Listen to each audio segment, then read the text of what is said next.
Madame, Mademoiselle, Messieurs, bonsoir. Bienvenue à votre journal du 24 octobre 2018. Voici les titres du journal. Le président de la République appelle à la dynamisation des relations mauritano-algériennes lors d'un entretien avec le ministre algérien du Commerce. Deuxième édition de l'expo des produits algériens en Nouakchott, elle a démarré hier soir. Les chambres de commerce de Mauritanie et d'Algérie signent un accord de jumelage objectif et créer de nouvelles perspectives d'échange économique. Bonsoir. La Mauritanie et l'Algérie décidaient de renforcer la coopération bilatérale et de faire du point de passage nouvellement ouvert entre les deux pays une véritable passerelle d'échange commercial. Et cette dimension a figuré au premier plan des entretiens que le président de la République, son Excellence M. Mohamed Abdelaziz, a eu ce matin au cours d'une audience qu'il a accordée au ministre algérien du Commerce, M. Saïd Jalab. Et ce dernier, qui se trouve dans notre pays, à l'occasion de l'ouverture de la deuxième édition de l'exposition des produits algériens, a déclaré au sortir de l'audience qu'il a transmis au chef de l'État les salutations de son frère, le président algérien Abdelaziz Bouteflika, et l'importance qu'il attache à la coopération économique entre nos deux pays dans les différents domaines.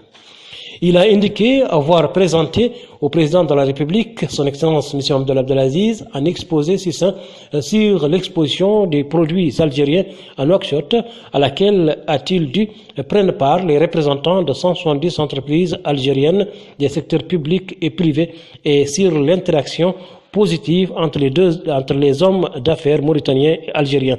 Il a également évoqué l'importance que le président de la République accorde aux moyens de développer les relations commerciales entre les deux pays ainsi qu'aux points de passage frontaliers restement ouverts entre les deux pays et des perspectives d'intégration et de complémentarité économique entre la Mauritanie et l'Algérie. Il a enfin indiqué que les entretiens ont également abordé les perspectives prometteuses compte tenu de la tendance économique en Afrique et de la détermination des deux pays à développer leur coopération dans la région. La volonté justement de renforcer cette coopération a été illustrée hier soir par le démarrage de la deuxième édition du Salon des produits algériens à Nouakchott. 170 représentants de plusieurs entreprises des secteurs publics et privés prennent part à cette exposition. Celle-ci durera une semaine. Elle comprend des produits alimentaires et agricoles ainsi que des appareils électriques et ménagers. La machine de la coopération entre les deux pays étant bien enclenchée, les chambres de commerce de Mauritanie et d'Algérie en ont profité pour créer de nouvelles perspectives d'échange économique. Les présidents des deux institutions ont à ce titre signé une convention de jumelage sous le regard des ministres mauritaniens et algériens du commerce. Vous le savez sans doute, l'ancien président soudanais Abdurrahman Siwar al-Dahab n'est plus ce matin la ministre de la Jeunesse et des Sports qui assure l'intérim de son homologue de la culture, de l'artisanat et des relations avec le Parlement. S'est rendu à l'ambassade du Soudan pour exprimer dans le registre des condoléances la compassion de notre pays avec le peuple soudanais.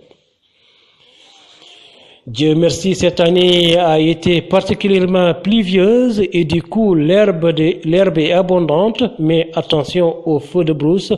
Pour préserver cette manne naturelle, le département de l'environnement a réalisé des pare-feux soutenus par une campagne de sensibilisation conduite par son ministre M.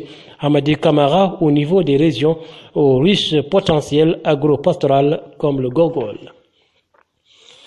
Autre préoccupation du département de l'environnement, l'adaptation au changement climatique. Le projet DIM organise dans ce cadre annuellement un atelier de sensibilisation au profit des écologistes portant entre autres thèmes sur les composantes du projet, particulièrement en ce qui concerne les activités de reboisement, de fixation des dunes et de l'AGR.